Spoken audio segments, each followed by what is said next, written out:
Team Table War Hawaii. And welcome to the Path to Redemption, the Warhammer 40,000 Dark Angels podcast. We aim to provide Dark Angels players with the tactical and hobby skills that they need to compete in this wonderful hobby of ours. Today we have a special interview episode with tournament player Thomas Ogden, who recently won the Red River GT and placed third in the Atlantic City Open this past weekend. Welcome, Thomas. Oh, thank you very much. Glad to be here with you guys. Hey, we just wanted to bring you on, and we've noticed your exploits in our last couple episodes. Reached out and talked to somebody who is running the Dark Angels at a high level of play. So, once again, thanks for coming on, and we'll just jump right into the heart of it. So, tell us, could you just run down this list that you ran at Atlantic City this last weekend? Yeah, it's actually two detachments. So if you look at it, you got a first company, which basically is Ezekiel, Azzy, and three company command squads, one Thunderhammer, Storm Shield, one Lightning Claw. And then you go into basically what's the heart of my list, which would be the second company, Ravenwing. You got two Talon Masters, Sammy, three attack bikes, multi-meltas, two Vengeances, and then one bike squad with an attack bike attached to a multi-melta, and then the Apothecary, obviously. Oh yeah, the Apothecary. We all know what he does. Oh, so. Yeah. Yeah, did you make any changes between Atlantic City and Red River for this list? At Red River, I ran a Chaplain instead of Sammy. And okay. I didn't have my Sammy model in time for Red River. Fair enough. So I ran a Chaplain instead. And he was there to basically duplicate Sammy. Sammy's there for a buffing purpose. Obviously, he's really good at charging, very fast with fly. But being able to give a second squad full rerolls and some other for sure. He can do is it makes the list really good with him. But with the Chaplain, I gave him the +1 to hit, so I can make a squad hit on 2s instead of 3s, or 3s if they advanced. And then he had to reroll to hit aura, and then +2 to charge. So it gave me a little bit more charging if I needed it, which this list doesn't do very good at. It was fun. It was fun to run them. I definitely prefer Sammy, though. Sammy performs very, very well with the list. Yeah, I personally have been running around with the Azrael and Samael combination, being able to pop rerolls on the two units, especially one of them being a Talon Master, because the Chapter Master rule lets you give a buff to a character as well. Oh, yeah. It's nice. 2 Chapter Master buffs is a big deal. So, all right, I just want to run out. One of the things that I was looking at with this list, I couldn't figure out is what is your intent with these Landspeeder Vengeances? Bailey and I tried them maybe a couple months ago, and we just kind of settled on the fact that we didn't think they were reliable enough with the 2d3 shots. So before we get in there real quick, I have a question for you. Sure. You said you saw my exploits. What are the exploits in your guys' minds out? Well, the exploits you can being actually win games with Dark Angels, because I can't win anything. So everyone's been real hype on Dark Angels for the first 2 months, and then Drakari came out, and Admech came out, and everyone's like, shiny object, other direction. And I was like, I still think there's a lot of stuff here, right? But everyone just kind of put their eyes into a different direction. So exploits are staying, loyal to the faction, which is a Dark Angel trait, and being able to put up big numbers and good results, even in the face of things like Drakari. So, the list until, if we include ACO, we'll just include ACO.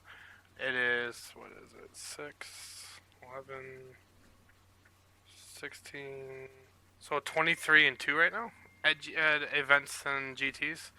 Okay. 2 losses come in only to Brad Chester at ACO. The first game I played against him at ACO, I should have won. But we left in the middle of the game to get drinks and came back, and both of us were very nonchalant, and I could just literally move and took an objective and won the game. I should have been, I would think 93-90 win instead of a 90-88 loss. Or no, I'm sorry, I did the math wrong. It had been 88-85 win, because I took 5 points from him. That's all it would have done. Second game, though, I made one of the worst moves I've ever done ever, and pretty much just gave him the win turn 1, because he had these little piece of papers that told you it was an each raider, and I didn't see he had 2 Harlequins, 2 Succubuses, and 2 of his raiders, and they were on one corner of the board, and all Rust of Armors on the other corner, so I made the move just to go in that corner and just remove that section and control 3/4 of the board against his 1. But when I killed the raiders, the 2 succubuses came out, and he put them behind a piece of wall where I couldn't even see, so I can't shoot him, can't charge him because I advanced. And I was like, all right, that's GG. We knew I lost turn 1 when moment I saw them come out because I didn't see them and the raiders there. And he was going to have first turn charge on all my attack bikes, which is I need to win. But other than that, back to your question, the Vengeances, they're really good for 120 points. They let me move across the board quick for objective grabbing, which seems kind of weird when I say that because they're not OPSEC. They allow me to hold quarters, let me go for engage. But what they're really there for is just the threat. So there's a lot of -1 damage in the game right now at top tables. And when you say a lot, I don't mean in Codex. What you see in armies at top tables, there's a lot of -1, 3 wound builds out there. And being able to take those guys and just make 4 damage scares those people a lot. So even if I roll bad for it, just the potential threat it can do makes people deploy and move in ways that makes me already have on their back foot. So, okay, so for things like the Death Guard, your Death Shroud Terminators, Death Guard in general, other Dark Angel Space Terminator builds, things along those lines. Yep. And then also think about this. Most of my Drukhari, so I played against like 7 Drukhari now in GTs or events, and watching one Vengeance step up and pop a Raider is key. So this list was literally built to beat Drukhari. So I was playing the Terminator brick like a lot of people were before Drukhari. Brad Chester, one of the best players in the entire world at 40k, one of the best minds at 40k. You can literally tell him I'm playing this codex on this mission. He'll tell you what secondaries to take. That's why he's an Art of War coach. That's why he's fantastic. He played against me. He's one of my buddies. We live like 40 minutes from each other. He's one of the people I practice with. He very first game with Drukhari, he pulls him on a table and just tables my Terminator brick like nothing in one turn. So I literally promptly picked up the brick and said, okay, it's time to rewrite this list and figure out what I can do here. And the list is built around killing Drukhari and other fast-moving or durable. So it's a very elitist killing army. And a lot of people, when they try to play my list and they go against Drukhari, they make the mistake of shooting the multi-melt attack bikes first. Like, okay, I want to pop these Raiders, right? Well, don't do that. Like, you're going to use the Vengeances to pop them first. And more times than not, you're going to pop a Raider with just 1 Vengeance. Because you're going to not move it, get the +1 to hit. And then you're going to pop an extra damage, make it 4 damage. And averagely 3 to 4 hits, 2 to 3 wounds. They usually don't make those because it's a 6 up at that point. Or if they make 2 of them, they still take an 8 damage. Hopefully some of your heavy bolters come through. And then you have a couple other plans to do from there. It's very rare I don't pop a Raider turn 1 with one. And then the moment you pop that Raider, then you start activating your attack bikes because the bolters go into what came out of that Raider, multiplies on the next Raider, and then you just basically keep it going down the line that way. You also have Talon Masters and other things you can do.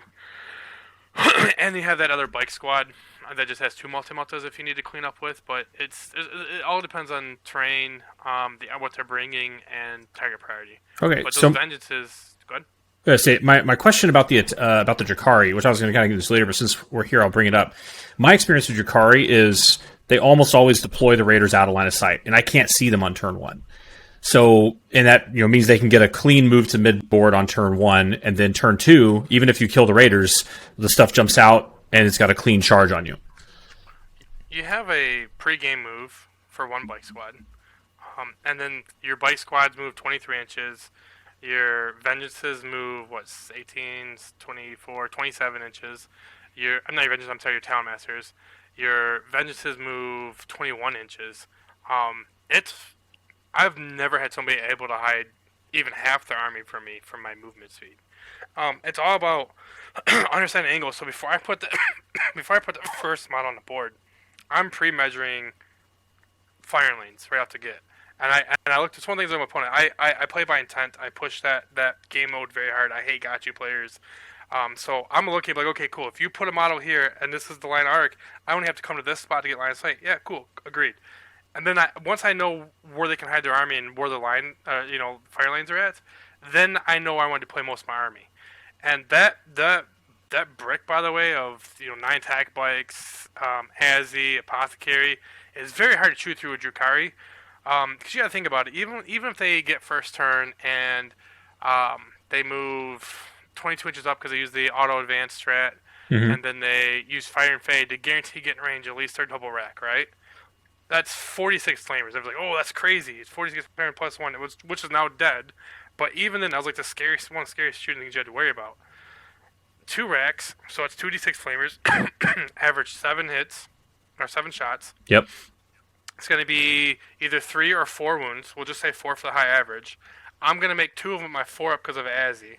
And then hopefully on 4 dice, I'm going to make 1 feel no pain, which mathematically you make averagely, just slightly into over 50%. So my one, they don't even kill a bike with that move until they double fire in the same squad. And if they do fire in double same squad, they're going to kill 1 bike and take the other bike down to 2 wounds. And that's if I don't have the reroll stratagem, right, to try to pop another 4 up. So they do all that stuff. I'm gonna just heal the bike that's wounded and then revive one. It mathematically it doesn't look as durable as it is, but it's extremely durable. That's why a lot of times I'm not afraid to put my bikes in the open as long as I keep them within the apothecary and Azzy, because I want to make sure I always have the movement and they can't hide from me. Okay, I guess so. The fact that they're being T5 means that the liquefier guns, which aren't really even a problem anymore now that you can't use tech mines on them, liquefier guns, even with a +1 wound, will only wound them on 4s. So, yeah. I guess, yeah, my problems with the Jakari is getting assaulted by huge blobs of witches that throw 40 dice at you. Without the flamer, yeah. it's almost an auto win for this list against Jakari. Okay. Interesting. You keep them at range, you nickel dime them, the thing is, if you go first, as long as you keep them at range, they can never charge you. You keep it always at 24 inches. Go ahead. I see you have a little. No, so what secondaries do you take against the Drakari then? Because I'm concerned about not being able to score primaries against them if I'm holding them at distance. Well, this list is built around death, 100%. So death on the wind. Okay. 100% death on the wind. I've never not maxed it by turn 2. Okay. Nice. Okay. The new FAQ is going to hurt a little bit. Yeah, for sure. But it's still very, very, very, very easy to build around. Very easy to use. It's just a little bit of a different strategy involved now. Engages really well for my army. Banners is surprisingly very good for my army as well because of my characters and Terminators. People don't understand how those 3 2-man Terminators just go sit on objectives. Like, by the way, not only am I protecting my characters as a bodyguard, but now I'm holding the damn banner here. Yeah. It comes out of missions. There's a few mission secondaries I really like a lot. It comes against the army. There's a few horde armies where sometimes, because I'm such a killy army, I'll even go thin on against armies. But Death in the Wind is the only one that's almost always guaranteed to be taken. I've never not taken it since I started building this list. And it's... When an opponent looks at your face, like, yeah, I get 2 points every time I kill a unit when I moved at least 12 inches, or if I just complete a charge. And they're like, what? I'm like, yeah, here's the book, read it. And they're like, this is crazy. This is not progressive. I'm like, no, this is what my list is built around. Yeah. I'm gonna try to score at minimum 2 points a turn with engage. I'm gonna max death. And the third one, depending on the army, matchup, and terrain, it's usually pretty easy too as well. Because this list is very surprisingly durable and fast, and it does very well against elite armies. Okay, interesting. So I personally have a hard time scoring engage because I usually do mix Ravenwing and Greenwing, and I end up not having getting bottled up. But with that much lean into Ravenwing, and with the fact that you got the Landspeeder Vengeances that you said earlier, you could just spend 1 CP and they can double move. Yeah. And so you can just jump right over stuff. Okay, interesting. Mm-hmm. How does the new change to the secondary missions in the GT 2021 book affect your decisions here? Well, this is probably gonna break your guys' heart. Up until about 2 days ago, ACO was planned to be my last outing as a Dark Angel army player, because I dropped about $2,000 on new AdMech. But then I just got absolutely murdered. There's like 4 posts on Reddit about my army, and people asking about my strategy stuff. I made a lot of friends through Reddit because of it. And then all my friends on Discord that likes me playing Dark Angels, apparently somehow I've become the Dark Angel guy to a lot of the tournament players. So the fact that I was talking about giving them up, like, upset people. So now I'm looking at it like, okay, cool. At the very least, I have committed to these guys to playing Dark Angels, the next GT I'm going to, which is Victorian Throwdown. Okay. It's hard though. Like my list was so lean already and so efficient. Yeah. Removing one piece makes it throws it completely off. Yeah, and I'd imagine the point changes aren't really something you're happy about either. No. My list went up like 130 Yeah. points. You got to drop one of the land speeders, I guess. But See, that's the thing. Everyone says that. Everyone says drop land speeder. I'd rather drop the bike squad and keep a speeder, because those speeders, like, when used properly, and that's the thing about my list. Like, I talked to John Lennon and a few other people, and they're like, dude, I don't think your list is that good. How are you winning with it? Well, my list is not an autopilot list. It's not a hammer list where you can just grab it and just play with it. It's every bit a scalpel. Like, you have to know how to pilot. You have to know how to take people. Like, we look at like objective secured mass armies. How do I take these objectives? How do I remove things? How do I strategically do this? Target priority is very important. Movement's very important. Those speeders, they're so important. Like, I'd rather have a third one. Like, one of the things talking about cutting points on, I was thinking about removing an attack bike squad for a third speeder, because that saves me a lot of points right there. those bike squads, I think they're almost 180 points now. So they're 180 yeah. points now. Okay. So that saves me 60 points, and that basically makes up. If I did that, and this is what I was kind of thinking, if I dropped attack bike squad for a third vengeance, that makes up the 2 attack bikes, which is 30 points, and both Talon Masters, which is 15 points each, right there alone. And then I just don't take Chief Apothecary, and my list is almost intact. I just don't know how I feel about it. So there's about 3 different lists I'm throwing right now if I want to do with it. I have committed to all my friends and stuff that I'll play Dark Angels at least one more time. There's no army out there that scares my Dark Angels still, especially with Drukhari getting a little bit nerfed, except new AdMech. New AdMech is absolutely terrifying to my Dark Angel list. That is one of the things I was going to ask you about. There is an AdMech player out here in Hawaii who's just got some absolute filth in the works, and some of the top tier guys in our team are just like, I don't know what to do about this. Like those stupid dogs and like the jump pad guys that can just like leave the board, come back. You can never interact with them unless it's on your opponent's turn. Yeah, it's tough. That's getting FAQ'd. So it's got to be. It has to be. I don't see how it would be. But I played with a lot of playtesters. That's not gonna be around long. Just FYI. The thing that doesn't scare me is not even the dogs. Dogs are easy to deal with from my list.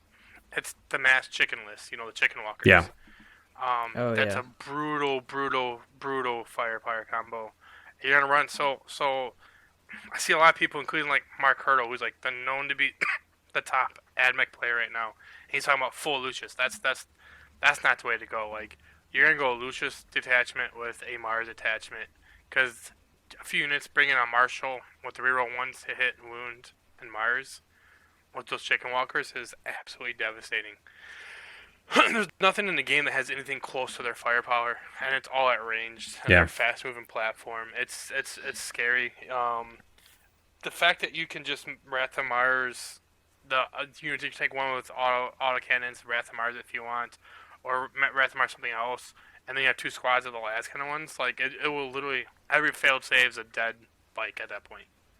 Like, he can literally take his chicken walkers, look at a squad, reroll everything basically against me. Every save I fail is just dead. Minimum 4 damage. Yeah. It's just brutal. And it can output a lot of mortal wounds. Yeah, it's... We'll see. The thing is, though, if I go first against it, I win. It's a matchup I don't like. It's whoever goes first. And I like going second, which people get weirded out by. Like, I love going second with this list. Yeah. That's like a matchup where I have to go first.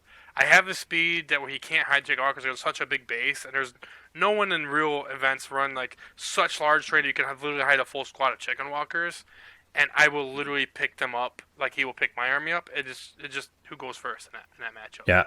And it's not. I don't like having a build like that where you have to not go first or lose. It's bad for top GTs and competitive play. I was a competitive Dark Eldar player for most of 8th edition. That was my competitive army, and absolutely learned the power of being able to go second. Like, you've got such perfect information. You know what you have to score to beat all the end of battle round secondaries. I I would And with this kind of list, I would definitely prefer to go second, but I love going second. There's not an army I've played against that I have got to go second. I'm like, oh, okay, I'm gonna just lose this game. Like every time I go second, like I have a very, very strong feeling I'm gonna win the game because it just you control the end of game scoring and a turn scoring. I have so much firepower, and the thing is, my army doesn't have a huge footprint. So there's some armies where I can still hide a lot of my stuff and be okay. It just I love going second on the list. I'm looking at your guys' thing here, though. So looking at FAQs, the movement shenanigans they fixed, where you can no longer just vibrate in place and just and get death on the wind. Yeah.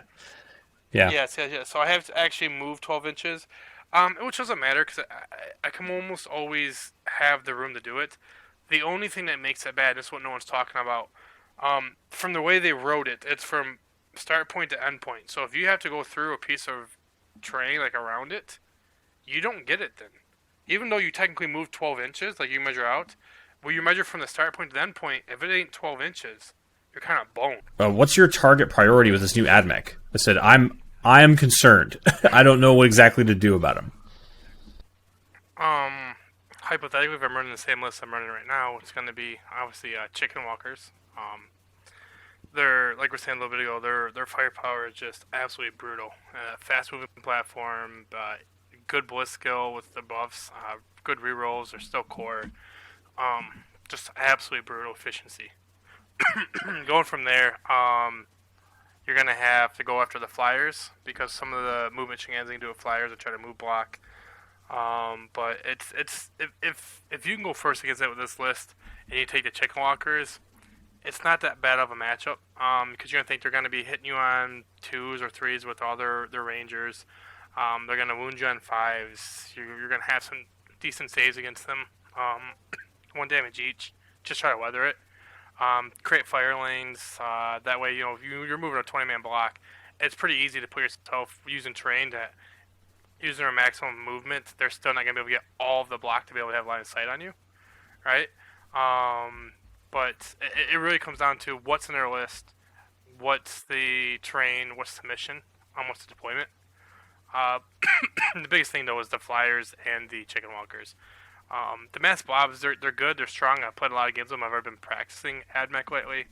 But they're kind of a waste to try to deal with them right off the rip, especially if you're running like the mixed Lucius Mars build, because their guys are going to have +1 armor against AP1. Yeah. They can make them transhuman if they got to go first, or subsequent first turns. If they have the Holy Order, they can make them ignore AP1 and 2. So you go first. Honestly, I think you're going to take Talon Masters and try to dwindle down 2 of the 3 blocks. That's what a lot of builds are running is 3 blocks, and try to get them around that halfway mark. It makes it much more manageable, but you really got to go after the chicken walkers. And if they're running jazz hands would be really popular. Sorry, jazz hands? I don't know if I've heard that colloquialism. That is the shooty priest. The okay. Priest. Everyone calls jazz it hands. 3 shots. Yeah. Those guys are pretty good. I think the priest with staves are pretty much dead in this meta. Because it took away the 2-up invuln trick you can do with them. Their transport got really good. More shots, less points, which is... Does it still have an out-of-line of sight fire mode?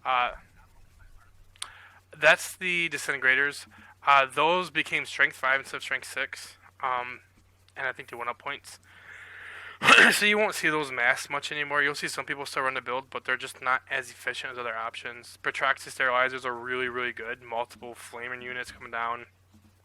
For a little while, you have the pay 1 CP, get them on the same turn out, and still do like actions and stuff. But everyone knows it's getting FAQ'd, and a lot of events are already pre-FAQ'd, and you can't go into Detroit to turn you come in for reserves. Because technically there's a precedent set in the BRB with flyers with that. It just doesn't apply to anything tech but flyers. Yeah. But those are the target priorities for AdMech.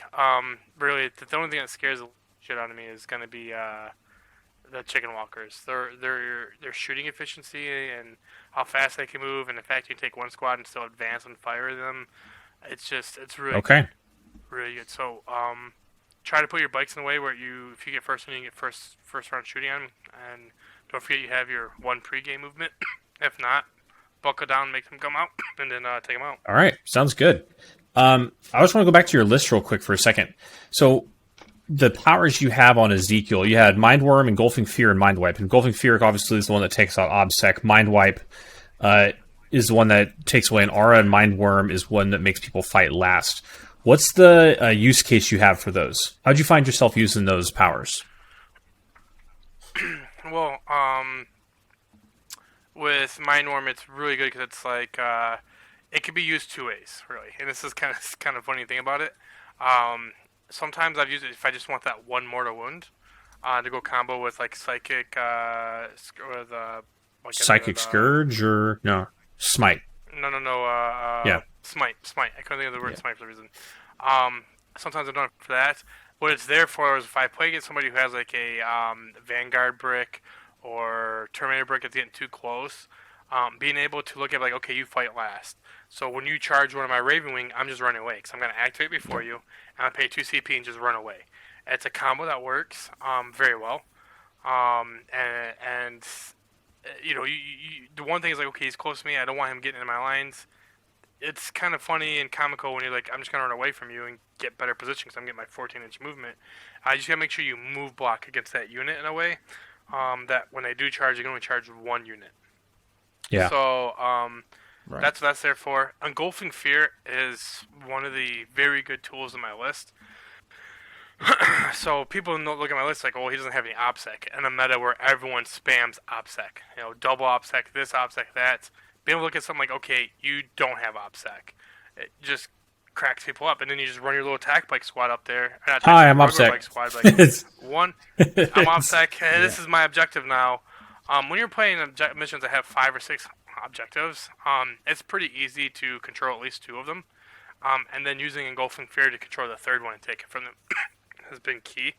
And then even with Rights of War on one of my Talon Masters does the same thing. Yeah. Yep. I've had a lot of games where I went against, not this event, but I played against another Dark Angel player, and they were running Stubborn Defiance. And I literally told the guys, like, don't run that. Don't run that. Yo, I mean, don't do that. I can just Yeah. take away OBSEC and deny you and just reset the points.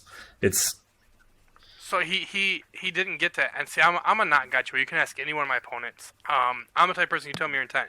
You want this guy in cover where I can't see you, and then it's my turn and I move, like, oh, actually I can still see the guy because you didn't move right. Well, move your guy over a tiny bit because that's what your intent was, and I agreed to it. Or I had a guy who I played and he didn't. I had some Deathwing characters on my list at one point, and I was like, hey man, I got an auto deny. So I had to keep telling him that for he would not get caught on that. And or when I had some guy at ACO, actually, he's like, if you can, let me know when I get within your 24 inches of Ezekiel, for you can't try to deny me. I'm like, all right, cool. So every time he moved this guy, I'm like, hey man, you're within 24. I'm not gonna guide you, that type of stuff. But so I literally told that guy, don't run Stubborn Defiance. You're not gonna score more than 5 points against me. And he took it anyway. So what I did, middle of the game, I waited to turn 3. I hit that big Terminator brick with Engulfing Fear, and then you just watched my one. I put my my Talon Master Red Sword back in Devastator Doctrine and just launched him across the board like 27 inches and landed just touching the objective. Like, you don't have OPSEC anymore. I'm OPSEC. This is my objective. He's like, dang. are you gonna sacrifice your Talon Master? Absolutely, because I just took 10 points from secondaries Yep. from you that way. Yep. So it's like it doesn't matter if you didn't get his points back. You can develop the play in another way, right? I will absolutely trade points for other resources, like victory points. So 100%. And so people look at the game like, you know, and this is another thing, like when people talk about vengeances, they're like, well, they never make their points back. I'm like, we can't look at it that way anymore. That's a complete 5th edition mentality. Points don't mean anything. Everything's about board control. Did they influence the game in any way, shape, or form to give me some kind of board control for the generation of the game? And they always do. Whether that people will deploy differently because they're afraid of that one time I can make it damage for each turn, or they were able to move up and people didn't expect them to, or I've even move blocked with them. they're a big hull. They're a big hull. You know, they're a fat yeah. Huge model. You know, it's crazy when you think about, like, I can move my guy up there and even double move him if I have to, and just block you. I'm like, all right, walk around my vengeance. I don't care if you kill at this point. I need to block you from getting to this specific part of the board. I've used them to block people from getting engaged because they can't fully get around it and get wholly within the deployment zone. I've used them to block charges. I've sacrificed them to maximize engage before. They're just a great unit. It's got so many uses. It's so undervalued in my opinion. And people play them like, well, they're not efficient enough. They don't kill enough every game. Sometimes they do great. Some games they completely underperform. Well, that's just because for the points, you're only looking at what points do they get back in shooting, and that's not the way you should look at them. They're like, everything that unit can do for 120 points is amazing. Yeah. Now, my question is, did you enjoy painting yours? Oh, no, I'm a horrible painter. Oh. I had a great time painting mine. That was something I was kind of surprised because I don't like painting big models, but when I finally figured out how to do like a stained glass effect with Stormhost Silver and washes and put stained glass over that one cockpit on the front of it, I had a blast painting it. Yeah, I'm the type of typical person that plays GTs. I just pay people to paint my stuff. Okay. In fact, I had like this group of guys come up to me, and I was playing at top table, final 4 at ACO, and they come over and talk to me and or ask questions about Dark Angel. Apparently, they want to talk to me all weekend. And then they saw my army and they're like, "What the hell?" Half my army was Black Templar models. That's my first love, is Black Templars. That's my favorite faction. I own 30,000 points of them. My Dark Angel army was actually sent and finished as a full commission. But then wow. the FAQ came out, and I was like, Aww. I was so heartbroken from the FAQ that I didn't want to drive the 3 hours north to pick my army up. So I was like, I'll just pack some dark. I got some of the models. I'll just pack my Black Templars to cover it. And people are like, how is the guy that's known for playing Dark Angel now not even running Dark Angel models at the biggest event of the year? And I was like, listen, man, the FAQ broke my heart. I So, can like, I can feel that. I don't know why, Yeah. but Feel apparently, it. Yep. apparently my list needed to be nerfed. It's like the one Marine army that's standing up against the meta right now, and it just needed to be nerfed because it's. You know, that good of a- I think they're definitely on a lag. Like they're looking at what things were doing, 3-4 months ago. 7 months ago. No, Yeah, and that's like what's 7 months getting ago. Yeah. So that was the hotness 7 months ago. I get So that. Well, that was my sarcasm when I said that way. But I clearly everything that nerfed was from forever ago. But everything else is just behind. Like there's so many things that need to be nerfed now to rebalance the game because of the nerfs they did do. Like it was a hurtful nerf in my opinion. But yeah, so that's how that works. And then Mind Whip, honestly, he gets 3 powers. I rarely use that one. I think I used it out of like the 20 something games at events with this list, maybe 3 times, and ironically, it's always against Custodes. So it's like, oh, by the way, your shield captain is not giving you rerolls right now. So, but I honestly, in this list, if I played in future, I think the Marshal is really huge for AdMech right now. So you'd see that used a lot in that matchup. But most time, I either need the Smite, I need to shut down this melee brick that's coming into my lines that I can't take the hit because I'm very durable against shooting, not very durable feel against that. good Yeah. melee armies. I played against Sisters last week and got hit by a brick of Zephyr for the first time, and that did some damage. Yeah. Yeah. So, or I'm taking away OBSEC. So Mind Wipe's just kind of like that one bar, kind of got an extra power. Could be cool if I ever need it, but Okay. it's rarely used. All right. Do you have any concerns about Toughness 5 orcs? No? Okay. Bailey and I had this conversation on the phone the other night. He's like, I don't think it's going to be that big of a deal, at least for Dark Angels. Is the, Talon Masters don't really care that much if you're T5 or T4. So. Yeah. All the orc players I know don't care. They're like, it doesn't change anything. They're not excited about it at all. The T5 actually going to hurt them because the points for models then go up. Yeah. That's going to hurt. I don't think it doesn't do enough to. If they want to make orcs a little bit more durable, give them 2. That would be scary. Yep. That would be real scary. T4 2 and yeah. Yeah. Toughest. Yeah, that's what they should have done in my opinion. Toughest 5 though, like it hurts some lists, but the problem is like so much of the top tier codexes out there right now that you see in tournaments are running strength 6. Yeah. It's like the magic number right now, and strength 7.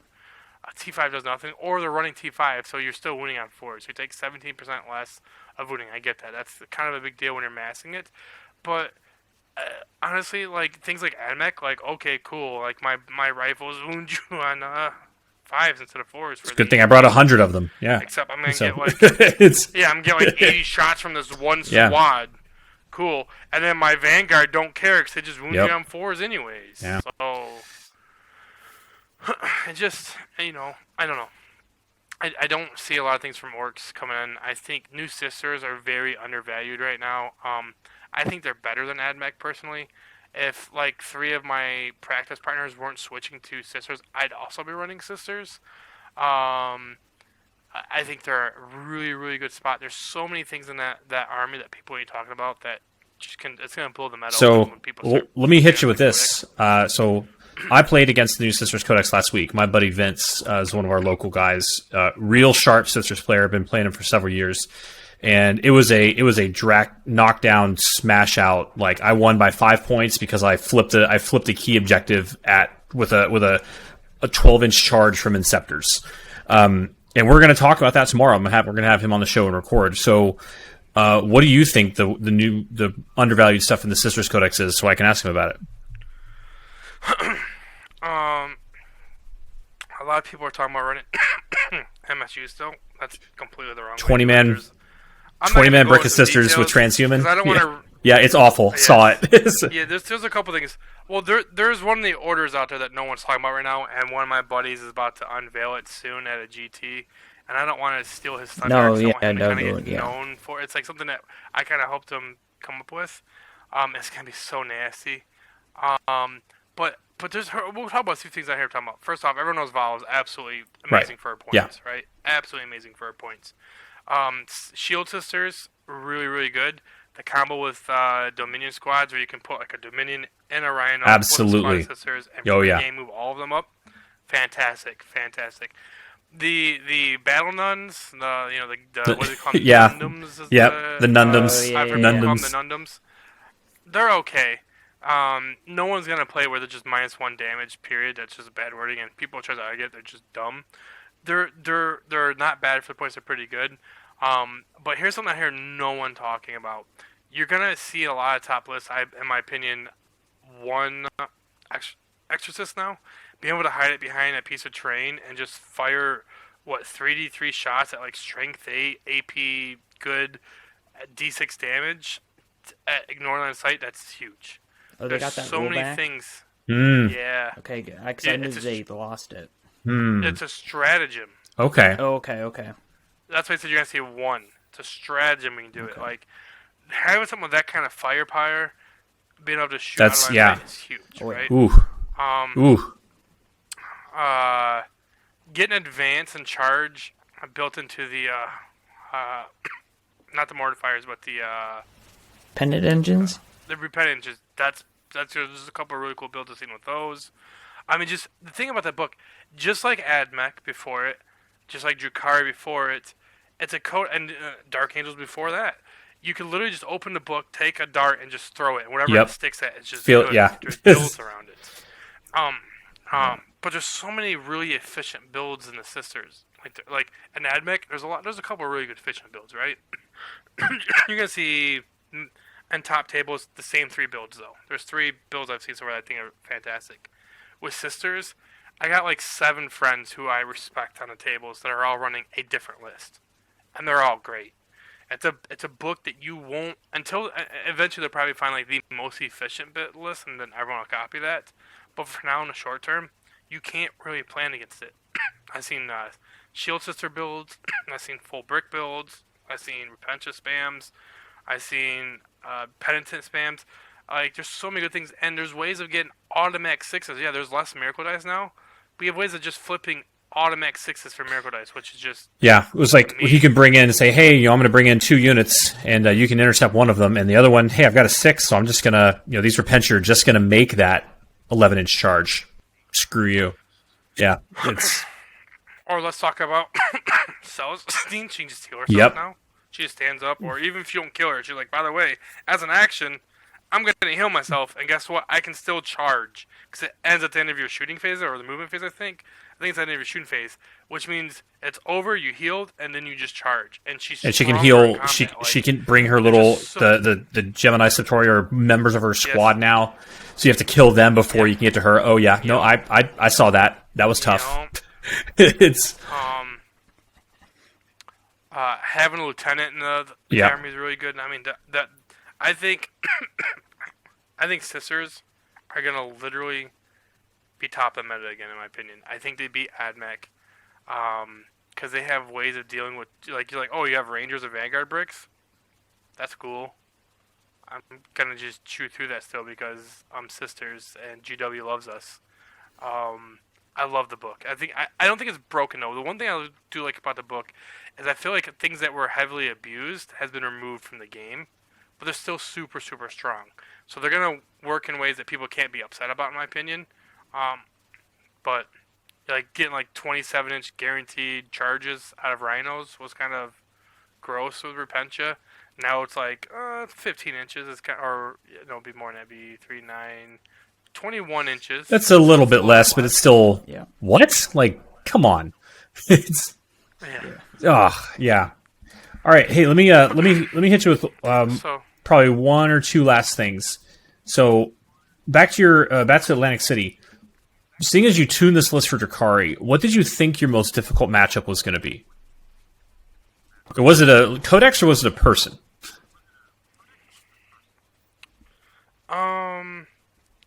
I'd say a person. I don't want to say names because I don't want some people to feel left out. There's 3 players that I knew I could have trouble with, and one of them I was right.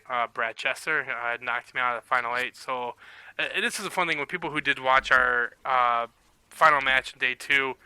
Neither of us were really super hard into it. It was very autopilot. I think at one point we've walked away from table 3 different times to get more drinks, because we were both guaranteed to get into the final 8 no matter what. As long as we scored over like 40 points, which I've never not scored over 40 points ever.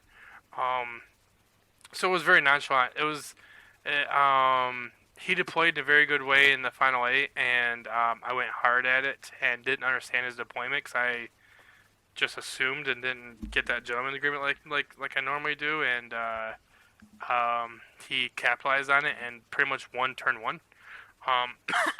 So he was good. I think the toughest game I played, period, though, out of the entire weekend would have been against Sean Naden. Obviously, his guy's ranked number 1 ITC, running Drakari / Eldar. I think that builds a lot stronger than just pure Drakari, even with the Flamer spam available. Our game was like super, super tight. I think it was like a 72-70 win for me. Obviously, he's one of the, if not best players in the country for 40K. The guy's super tight on his movement. As sad as it is, because I play in a lot of events and I'm usually towards the top tables, I'm not very experienced with time clocks. So a lot of people don't play with those. So having to learn to control that and play, like I almost lost the game because of my time management. Luckily for me, Sean's a good sport. And he helped control the clock even when he shouldn't have to, because it's my job to turn it into my time, and he would just do it for me. If he wasn't that good of a sport, I would have timed out 100% because I just don't like time clocks. It's one thing I took from that. I was like, okay, you need to start practicing more and actually learning to control that, because there's going to be other people who wants to play with those, right? So it's on you if you know that's a thing in the hobby and you're not prepared for it. But his strategy is really clean. His movement is very crisp and very precise. Target priority is top notch. And unlike other players, he will look at the game and always play the mission. So I had a really good first turn against him. I think I moved in a way and I surprised him because he didn't understand the speed of Ravenwing.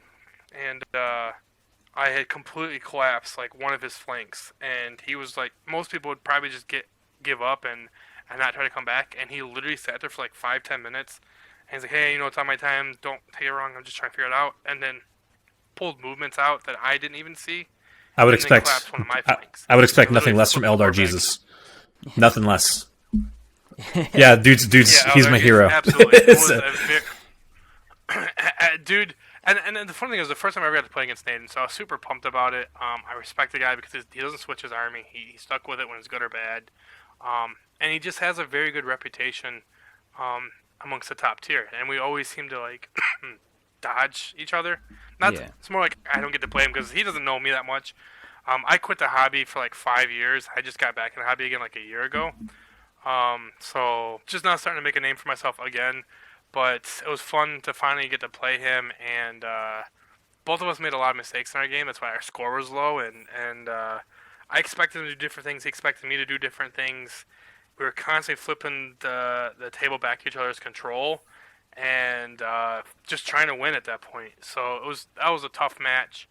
Other than that, until AdMech, there's no builds out there that scares my list. Like, if they're an assault army, I have the speed to keep them at arm's reach and not give them the charges. If they're a shooting army, people grossly underestimate the durability of this against shooting.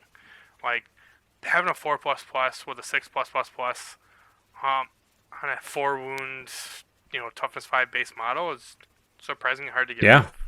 Yeah. Not to mention, you look at attack bikes and they look big, but they're really, really, especially if you're running the official models, when you could just kind of like, they're like these L shapes, and if you're good at Tetris, you start folding them into places together, and like it's so easy to hide them because they're low profile with good terrain. So, luckily for me, I didn't have to play on any of the bottom half tables at ACO, which the terrain was absolutely atrocious for line of sight blocking. I was on all the like table 20 or higher, which had good terrain, so the armies where I do have to hide, I can.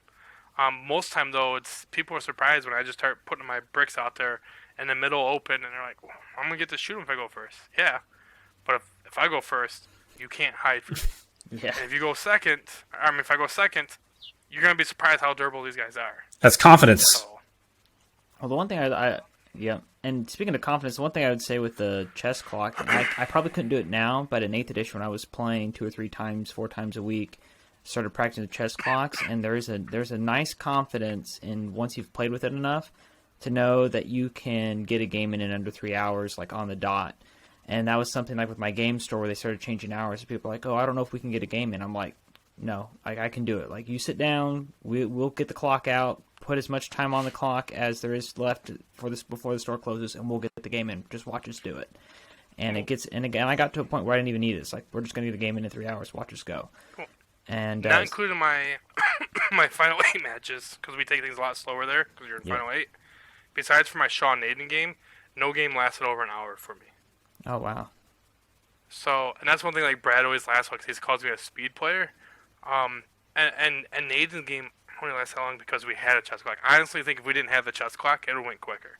But because we're both watching the clock and trying to use our time, and I'm looking at it and stuff, yeah, like no game besides Nathan's and the first 6 games lasted over an hour for me. Actually, I lied. Mine and Brad's final game lasted like an hour and a half. But that was like 45 minutes of us walking back and forth to the bar and getting drinks. In fact, the head judge was watching our game, and he told us, like, so this is the top table at ACO in the final round before final 8s. And it's the most autopilot, very chill game I've ever seen for a tournament play. You guys are just friendly with each other. If he moves something, he's like, "Oh yeah, you said you moved it where I couldn't block it," and I'd move it back, or he'd move it back, or we were just friendly that way. But I also play Brad a lot, so I know his movements, he knows my movements. Sounds like a very civilized way to do business. This way it should be. That sounds like the way you want to play the game. Well, that's the cool thing about, like, I quit for about 6 or 7 years when I was gone for 5 years. Before I quit, one reason why I quit was during 7th edition. The game was a very got you type of state of meta. Like, people got to got you plays, or they were arguing about movements and line of sight and stuff. And I was like, this doesn't seem fun at all. I come back and I met with some good friends, and I tried doing it in my little local meta, but then there's also people doing their local meta, and we're trying to push it to a bigger scale now. Like this whole play by intent, play like a gentleman / gentlewoman for those that are listening that might not be a man. It's like a great for the hobby. I love it. Being able to say, "Hey man, I'm pretty sure if I move right here, I can see you. Do you agree? Cool." And then if you don't move exactly precise, they're like, well, we both agreed you had to move it. You did it. Just take it, And that's the reason why games last long, because people try to get those got you in inches or millimeters. And like, oh, yeah, we both agreed you could get it, but you actually needed to move your exact 12 inches. It looks like you only moved 11.8 inches here or something silly like that. Yeah. When you have that mentality, none of the game more fun. And whoever loses, like when I lost against Brad in the final 8, there was no sour notes there. I wasn't upset. I walked up and gave my friend a hug. Like, congratulations, man, you beat me. Now take it. You're about to be in the finals. Take it all the way. I was happy for him because I didn't feel cheated in any way, shape, or form.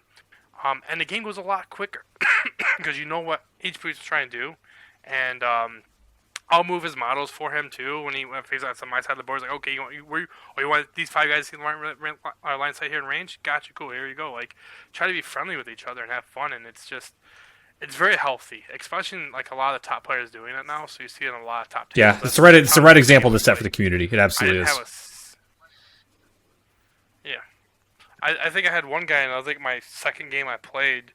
He's playing Chaos, and he actually was reading all the posts about me in Reddit and talked to a guy named Justin Curtis who knows me and stuff like that. And he's like, yeah, I'm really nervous because you're like, you've been winning a lot of GTs lately and you're playing Dark Age. I don't know about it. Like, all right, don't worry about that, dude. I'm here to have fun. Like, ask me the questions you want to know, and I'll help you in the middle of the game. So I was literally giving advice in the middle of the game, and it was really cool. He wrote a whole article about me in their Chaos Discord about me. And Justin Curtis, who's actually at the event, walked over and showed it to me. He's like, dude, check out this article about you. So, like, that's what I think how the game should be played, and I don't know. I have a lot of fun with it. I'm here to move toy soldiers and move across the battlefield, and my number one goal in the games is not to win. My number one goal is that no matter what happens in this game, that there you go.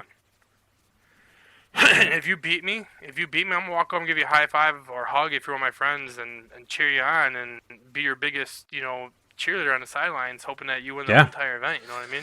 So. I mean, hey, I think that sounds. I think that sounds like we might be a good place to call it. Bailey, you got anything you want to add? No, I was just going to say, as an educator by profession till recently, and just sort of a TO, that idea of helping people, even when you're getting ready to make that big mistake, be like, hey, I know you're getting ready to do this, but this would help if you did. You could do it this way, and it would do this, this, and this. And people go, oh, wow, thanks. I hadn't thought of that. Because sometimes, like, people just legitimately, they're so tunnel-brained, especially if they're playing someone they think, oh, I got to play really well, and I really got to beat this guy because he's really cool and famous or something like that. And you're just, like, you help them break out of the little box they put themselves in. That really helps. That does a lot for the community. And like you said, it doesn't matter if you win or lose. You've helped. Yeah, that guy that I told you about, he came to me in my 4th game because he played an army just like mine. And I told him how he should have played it and gave him some tips and stuff. And he played that way and actually won his game. He was super excited. Nice. But just give an example of things you should do, in my opinion, in this game. Someone was going to charge me with Magnus, not this event, but last event, and was going to move him within 3 inches of my apothecary. And I was like, don't do that. Like, what do you mean? It's like, well, you're charging the Azzy and some Terminators, and you're going to be within 3 inches of this dude. You're not going to have a 3-up invuln. You're going to have a 5-up invuln. Because this guy has a 3-inch aura where you only have a 5-up invuln. He's like, oh, wow. And, like, he literally just shifts this guy over. But I could have been that player. I'm like, all right, dude. Like, you're within range, and now I'm going to, pile into you for you can't get out of his range, and now you don't have a 5-up invuln. But no, I mean, 3-up invuln, like, I don't think the game should be played that way. And I see, unfortunately, a long time ago, it used to be played that way. So, but anyways, I know all you guys are trying to get this podcast over, so I'm gonna stop. No, man, we all need to elevate each other. That's all it is. Yeah, 100%. I had a lot of fun with you guys, and hopefully I could pull another victory for at least the next GT. Except probably will be my last Archangel one. Sorry, I'm guys coughing now, but yeah. If you guys have any more questions, or all right, man. All right. Yeah, have a good one. Thank you very much, Thomas. Later, right? Keep the Dark Angels train rolling. So, thank you all for listening to this special episode with Thomas Ogden, talking about his Atlantic City Open list that he got 3rd place at this huge event. I think there was like 250 plus people at. And thank you for listening to this episode of the Warhammer 40,000 Dark Angels podcast, The Path to Redemption. Heath and I will be back at it here again soon with our regular scheduled June episode. Until then, please like, subscribe, comment below if you're watching or listening on YouTube for the first time or on your preferred podcasting service. We'd also like to thank Purple Planet for the music that we're going to add in post-production and for letting us use their material. And until next time, I'm Bailey from Dankless Wargaming. Hey, it's Heath with Table War Hawaii. Stay loyal, Angels.